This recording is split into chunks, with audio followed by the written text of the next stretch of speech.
Hello, everyone, and welcome to the Ink Archive. I am your host, Tyler, and today I'm joined by a slightly different co-host. We have Brandon here today with us. We're looking at another one of our locals from Fabled. I think we're counting down the days until we get set 10 here. And we're starting to look at a new meta here. But if Brandon, you want to share a little bit about what we're looking at today? Sure. So on our left, we have Ian playing what we believe is a pretty standard Emeralds Sapphire list. And then on the right, we have Kat, who's playing a fairly standard Amber Steel list. Yeah, these two decks are interesting. I know people hear my voice a lot, so I'm interested to see what your opinion on this matchup is for both players here. Yeah, it's I know Cat Steel Song, it can be extremely fast when it gets a good start, as with most, Steel Song. It's not Steel Song anymore, but that core moving forward into the current rotation. I played against her last night actually, and in game one it was over in like round 4. Double daisies will do that, so I know that going against green blue, she can get under that pretty fast. Let's see if Ian can hold her off. Yeah, this matchup's very, very swingy to me. It means that Ian has to commit to pretty aggressively to an under the sea. Typically is how I've played the matchup once or twice, and it always felt like I had to aggressively find an under the sea and shift like a Clarabelle so I could sing it really, really early. And then hopefully like stick John Silver and just control the game from there and not let them play the game anymore. Yeah. So we will see Ian doing the ramp thing right now. Yeah, the question is always when you're against these aggressive decks is, do you try to get that second ramp in? I think with Emerald Sapphire, you really want to, because I played this deck as well against some aggro decks, and I remember like if you didn't get to your big hitters, you didn't get to your major control pieces, you were going to lose. But of course, that's always the battle of getting to said control pieces. Yeah, I mean the other thing too is Ian. I think it depends on your ramp too. Like Ian here has Tipo in his hand. I don't inherently know that he wants to play Tipo. This Daisy is going to get him heal for the Tipo, so maybe he's not feeling so bad about it. Oh, he goes for the Kita. Okay. I was going to mention this. The Kita is not a terrible option simply because it's still a 3/3. Like it can filter his draws so that he can go finding his under the sea because he doesn't have one currently. So like he's gonna need that under the sea. I don't think he is gonna be able to push through Amber Steel without it. Or at least it's going to be very, very hard. So Kita does do double duty of if there's a safe turn, I can do a little bit of ramp and filter the top deck, or I can start challenging into something like this Nala. Yeah, he can take this Nala off the board. This Tiana is going to be a problem for him if he doesn't find the answers, though. He could under the sea here if he had it in his hand. I don't think he does. No, because he has the Shift Clarabelle in his hand, right? I thought I saw it earlier, but I think it may have been. Oh, John. You know what? I think it was the Shift Jasmine. Yep, Mrs. Jasmine. Unfortunately, that needs to shift to Cat over here with a really excellent start too, going Daisy into Nala into Tiana. It's pretty. Yeah, this is like this is like the ideal curve for Cat if it's not Aurora into Tiana. I was like, so there's only one better, and this is pretty good. Yeah, he at least Ian has the opportunity to take out the Nala here. That's solid, and it does look like Cat. She's got 2 ladies in her hand, but like she doesn't have much to do after that, so that at least gives him something. And he does get to bounce the Tiana back, which is nice. So it does delay it for another turn at least. Yeah, it basically sets him up to take care of this Daisy next turn with what he has on board, regardless of what he plays. Because now he's still going to get the quote free challenge before Tiana's back exerted. Yeah. He also has a John Silver in his hand, and he's going to have enough ink next turn to play it. So if she does play the Tiana, like he has another answer, another way to like kind of deal with this Tiana, forcing it to challenge some things. Already starting to chuckle because cat with the cat with triple daisies on board. It happens more often than you'd like to see. um, Yeah, yeah. it's like when you get run over, it's she at least does you the courtesy of she will just stomp on you with a smattering of daisies, and you go, well, all right. Yeah. And to be fair though, Ian does have a John Silver here, and I think that will help stem some of this bleeding. Yep. Like you said, he can take out one of the daisies, and so he's only going to get to quest, or she's only going to get to quest with two things next turn, which is pretty good for Ian, and he's going to be able to keep doing it. And he does have a Basil and a Hades in his hand, so like he's not worried about this Tiana anymore either. Yeah, I was curious if you were in Cat's shoes, if you were to try to get that Tiana back in play, or if you would have committed to what she's got going on right now. I don't hate what she's got going on right now. Like, she has a Pluto in her hand, which is kind of nice for her. It does help set up like a more defensive play than what she was doing. Like Tiana's just kind of slow. Now it's good on turns 2 and 3 when like you get the time to set it up. But right now it's gonna be kind of hard to get it down without it just getting removed. She's playing against Emerald Sapphire. Like, she's got to know he has a Hades in his hand or something. It's like what they do. I couldn't tell if she accidentally hit the lower amount to go. I forget what she had before this turn, but I feel like she hit one lower before Ian pointed out that she had to she had a challenge with Daisy. Yeah, so maybe off by one. Not that it matters all that much right now. Yeah, I feel like if Kat's gonna win the game, she's gonna win the game by like 5. Yeah. So, but Ian does have the opportunity to take out 3 things right now. Because he can Hades and Hades, true. Hades the Pluto, can attack with Kita into a Daisy and take out another Daisy with John Silver, or honestly take out Lady, because Daisy's been going with the Basil instead of the Hades. Okay. I mean, I don't hate it. I also don't hate. Yeah. Yeah, I don't hate it. The tempo plays that she probably wants to get again, and he knows that she has the Tiana, so just like waiting for the Tiana to come down to wait for this Hades. He wants to deal with it permanently. Also, he's just going to start making your discard cards, and she doesn't have that many cards to begin with, so 4 cards with an aggro deck at this point is not terrible. I know one of them got bounced back to her hand, but still. Yeah. 2 Tianas here. This is where it gets really hard for Kat. Like, I'm not sure exactly what she's gonna be able to put through here, and this is where Kita can start like filtering the top of his deck, so that he doesn't actually care about the ink as much. He just wants to filter to find answers every turn. Visions is pretty good here. Interesting. I can't tell what that card all the way in the right side of his hand is. So that Shift Jasmine though? Yep. Or do it's a Sapphire card. Oh, it's another Kita. I'm curious as to why he kept the Kita over the Visions of the Future. Yeah, the only thing I can think is that he's just viewing them both as ink right now for what? I'm not really sure.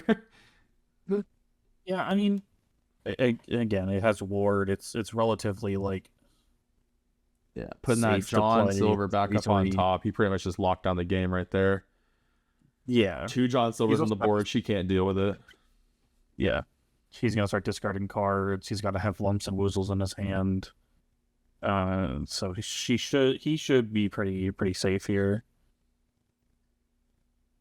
Unless Kat does something ridiculous. I'm not sure what exactly she could have up her sleeve here, but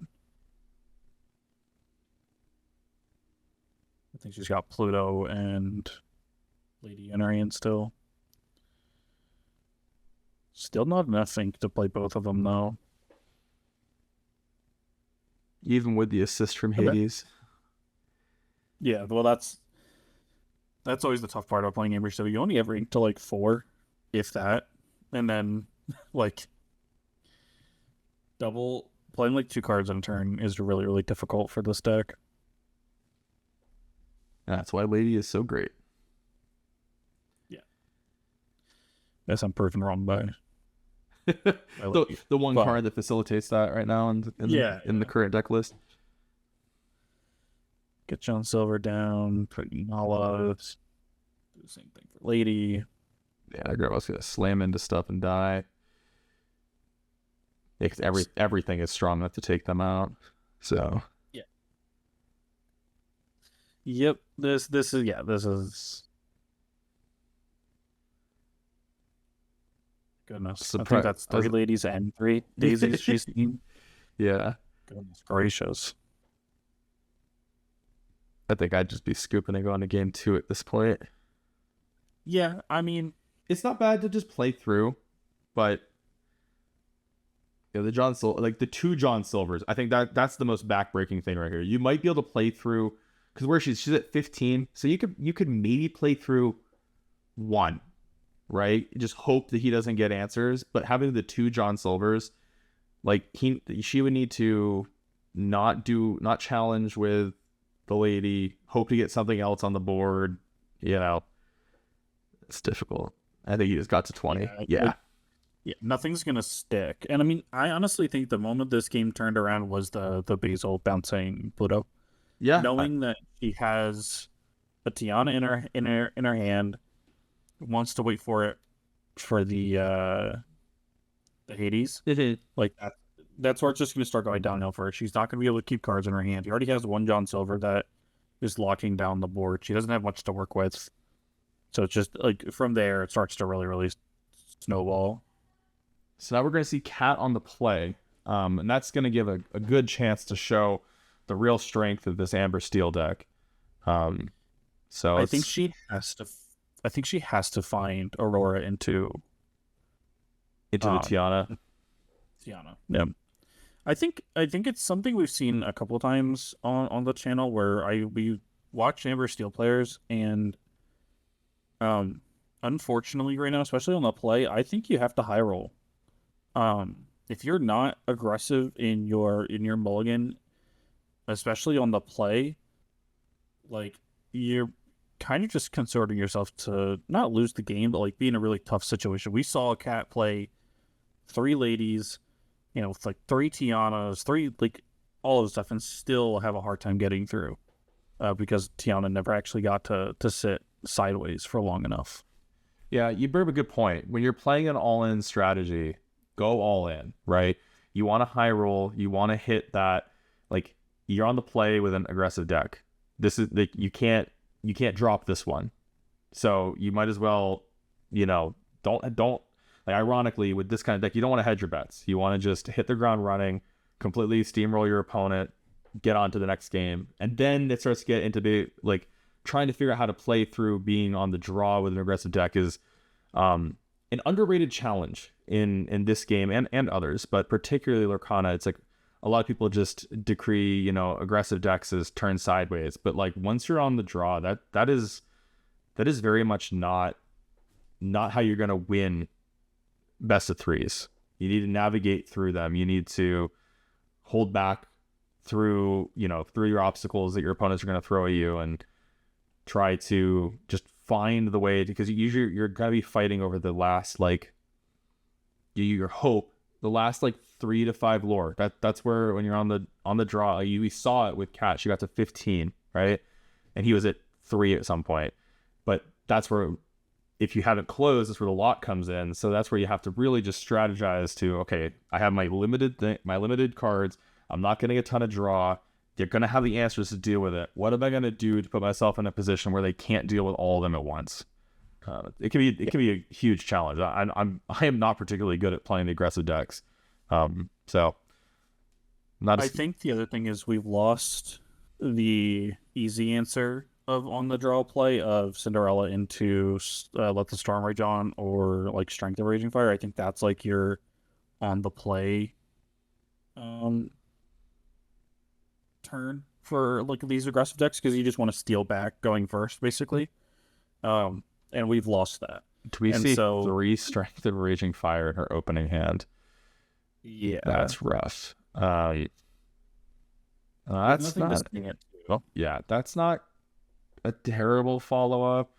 Playing 2 1-drops on turn 2 as an aggressive deck is not a bad option. Unfortunately, I don't think she she doesn't have the hand to support with that Aurora. And we did see the top deck Tipo, I believe, because I do not believe I saw any turn 2 ramp in his opening hand. So him finding the Tipo there, if we put that in, get that ramp. I believe I see a Kita in the hand, and he has the Shift Clarabelle. So yeah, but there we go. So the Strength of Raging Fire, that's a good. That's what I was gonna say. She does not shoot that strength, mostly because he added to 8. He had 7 on the Clarabelle and the 2 on the Tipo to under the Seer. If she did not take care of that Clarabelle there, I think she just forfeits the game. Like, she has to. Like, it's the clear play because that's like all she really has to do. But like,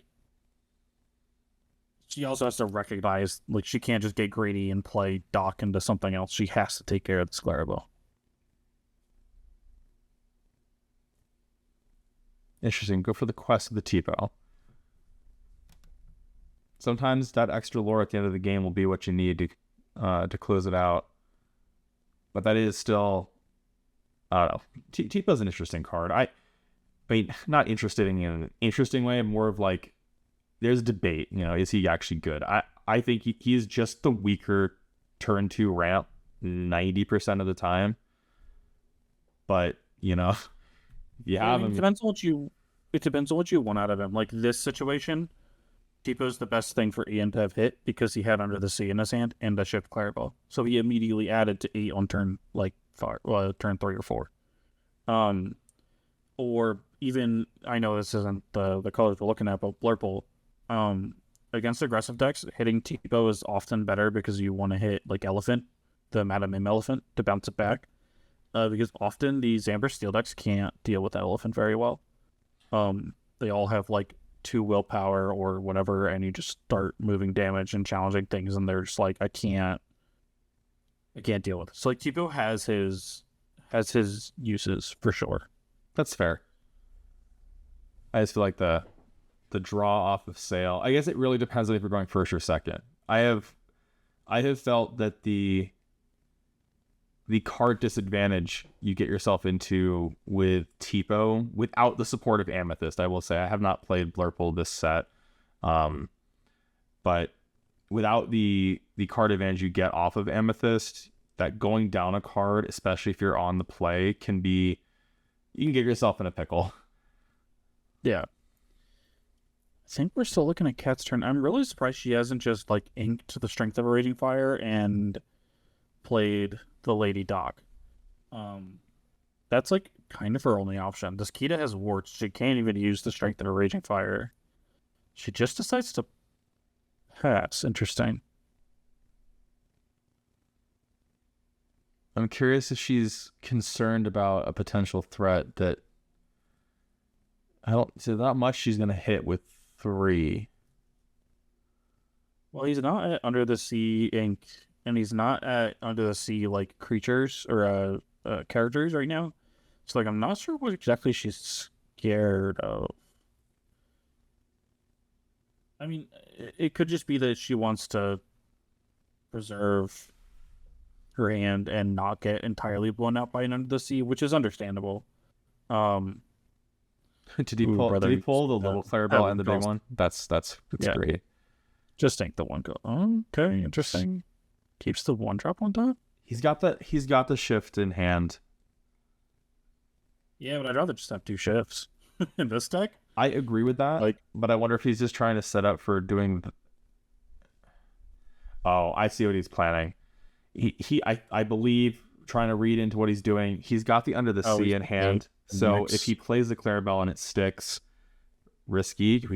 He's already seen 2 Strength of Raging Fire. The chance of her having a third. He's already got Under the Sea characters on board. Oh, they're 2 4 costs. Oh, that's true.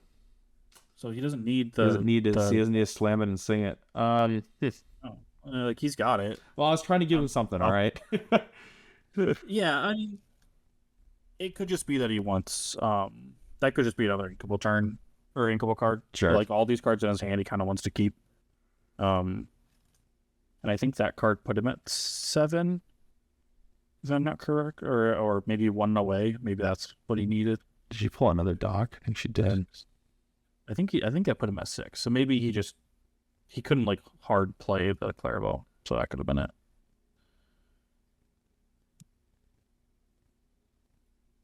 We're gonna see all these characters go away. Did she get another? She got Lady another Doc? dock. Yeah, she did. Of course she did. I don't know if it's gonna matter much though. This Under the Sea is gonna be brutal. All I know is that, I mean, this even goes for myself. Anyone I'm playing against, if they need to see a dock, they see a dock. If I need to see a dock, like Doc just loves to be the top deck you need. I mean, he also likes to be the top deck that just blows up your hand by having like 3 of them there. But he'll at least be there, when you need him. Yeah. He's you live by the dock and you die by the dock sometimes. Yeah. That is just brutal, and they're all gone. I think she's at pretty high lore toll, so he couldn't wait. If you really wanted to try and get greedy, he could have waited maybe 1 more turn, but Yeah. That was a bit risky though. She had on board though. There's no reason to. He has. Not only did she pull another dock, she has another lady dock too. So Yeah, that's what I was saying. that's pretty great. I unfortunately think we're really seeing the strength of this Emerald Sapphire list that Ian's running though. It really can. It just has enough pieces to slow down. Oh, interesting. Not going with the dock. Oh, that's fine. I guess the null out there. Yeah, it's a shame she doesn't have 1 more ink to play the dock here. But he's got the Basil. Like he probably just bounces the Nala back and you can just flumps and woozle it. Like he's got so many options.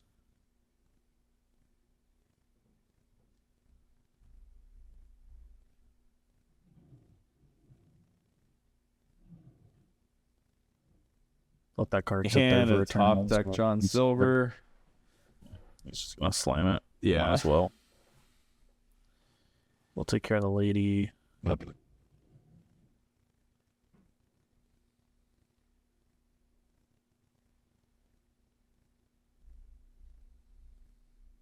Doing this for extra insurance. I guess he doesn't really have a choice here.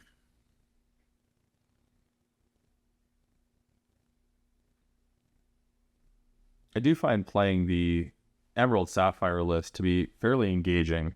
I mean, I'm biased towards control type decks, but the way this one flows is pretty satisfying. The only thing that really can give me pause is when you're reliant on Clarabelle for your draw. It can be, you get yourself in awkward situations. No self-sufficient draw is just frustrating. It really rears its head when you play against something like Purple. Where you just don't get the draw cards because they can just choose not to, and then their card quality ends up being better than yours. Though it's pretty on par. They're both pretty similar. They just have a bunch of evasives, and unfortunately, Emerald Sapphire doesn't, and so sometimes they just kind of avoid what Emerald Sapphire is doing, and also the fact that against Purple, you typically end up having to play Heads Held High to get your Under the Sea to do its thing, and that can be kind of brutal. Whereas in this matchup, he just has to find Under the Sea, and it does 90% of the work for him. It's true.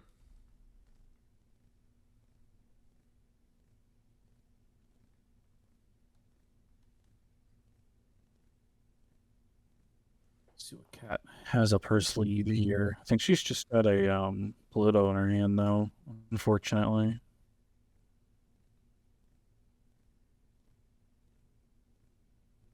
I think John Silver actually would propose as one of the best reprints that they did.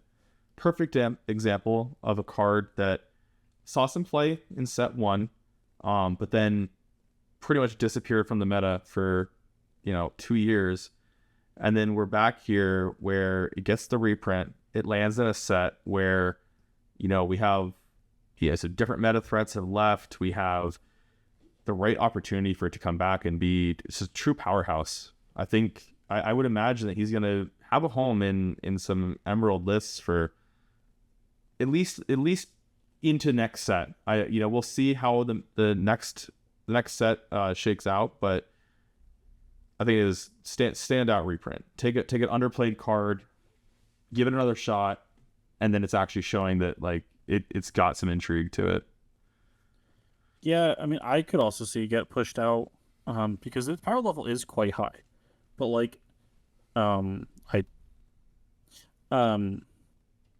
but the power level we're seeing for something like set 10 here is quite a bit higher, and so I wouldn't be surprised to see something else take its place.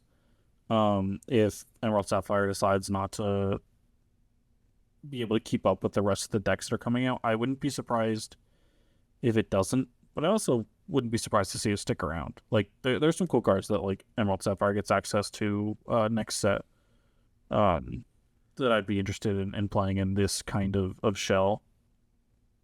Yeah, the recurring reckless though can be just it's such a good answer with what we have right now, where we have a bit more limited removal. I know, again, like you say, power level next set, we're getting some more removal back, a variety of removal across various colors too, which is great. Conditional removal, and you also have, but like just turning off someone's ability to quest and for like it's almost like it is a check for evasives in and of itself, right? Because you can just target an evasive they just wants to sit there, force them to swing into something. That alone can be very powerful. But we have the new Amber Sar action that banishes evasives. Is it is it action? Okay. Mm.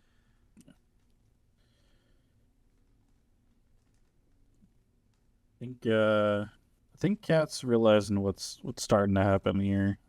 I don't see, like, he's got another Prince John. He's got John Silver again. Oh. This is rough. I think that's the thing that it makes me like. So he's got. Yeah, I didn't even realize he had another one in his hand too. So John Silver is one of those cards that the more you have in play, just it's an exponential level of backbreaking. Because one of your characters being locked down is one thing. 2 of them are locked down. Now what? Even not an aggro can be very difficult to play into that. So yeah, it's the snowball. Like, you start to see one and you start to see more, and like you said, it's just like, oh, suddenly I can't. If my characters aren't having enough strength to actually compete with John Silver, like, I'm just gonna lose my entire board, and it's like particularly bad into the Amber Steel, where I think there's other matchups where John Silver feels a little less impactful because like things just naturally have 3 or more strength and can actually deal some serious damage to John Silver, and eventually take him off the board. Where like Cat just doesn't have the option. She can take one out with this Pluto, which is like nice, but it's not going to matter. He has so many other things that quest for 2 right now that and he's at 15, so she has to kill 4 things to even stay in the game. Yeah, she's not getting through all that. No. I don't think. I think she's got to fire the cannons in her hand, but that's just not going to do enough, I think. Yeah, the high-end card quality in Emerald Sapphire is extremely strong right now. Not only do you have great effects, but the stats, too. They have the stats to back.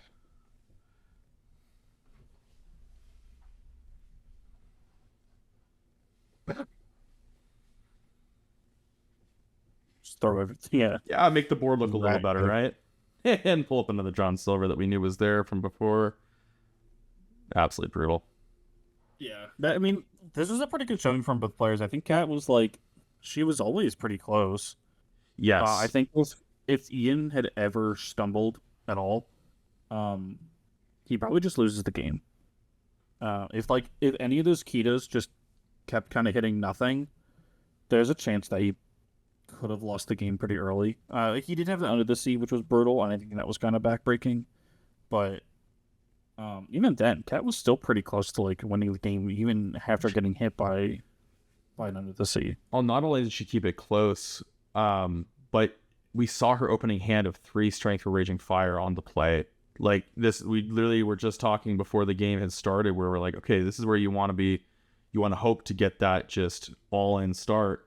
And unfortunately, just the mulligan wasn't in her favor. He ended up with a bunch of removal and a deck that you want to just start slinging bodies.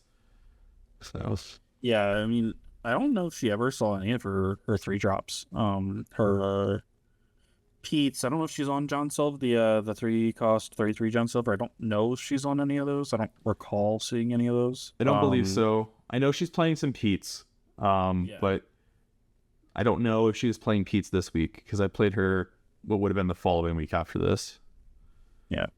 So I don't particularly know. But yeah, like I said, this game was. I know it was like kind of one-sided on the inside, but I do think Cat kept it relatively close. I mean, that's the strength of Amber Steel in the format right now, where it's even if it looks like a blowout on the inside, he's probably sitting on the edge of his seat, being like, if I ever stumble, I'm probably just like losing the game. Um, and Yeah, that can be scary when you're sitting across, especially in a bigger tournament that's 7 rounds. You got to sit across Amber Steel 4 times in a day, and you're just like, oh gosh, Amber Steel, like could just get run over. yeah. Like It's always there my ready to tournament could be pounce. over. Yeah, my tournament could be over in 3 seconds, and it's wild times we live in for this set. So, but I'm super excited for some set 10. I didn't play too much of this set. I just had some. Was pretty busy, but I was keeping my ear to the ground on what was happening. But I'm definitely excited to poke around with some stuff next set. Yeah, for sure. Card quality is up. Ruby looks like it's going to be back with a presence. I think we're going to see some deck shakeups for sure. Even within the current strong decks, there's already plenty of discussion about which cards are going to come in, which ones are going to fall off, and that alone is already showing the strength of what's been revealed, and then potentially the new decks or decks that are coming back. I'm sitting over here hoping that Ruby Amethyst makes a pretty strong return. Got some strong bias there, but that's always been my favorite. So yeah, I'm here for it. Real excited to see what we see next set.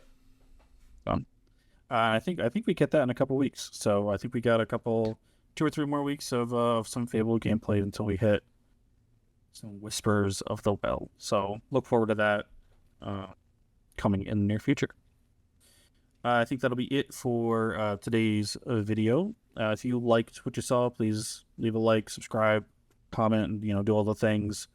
I think that's everything I got for this week. So I appreciate you, Brandon, being here with me today, as Briar could not be here as he's on a trip. So thank you. Appreciate it. Of course.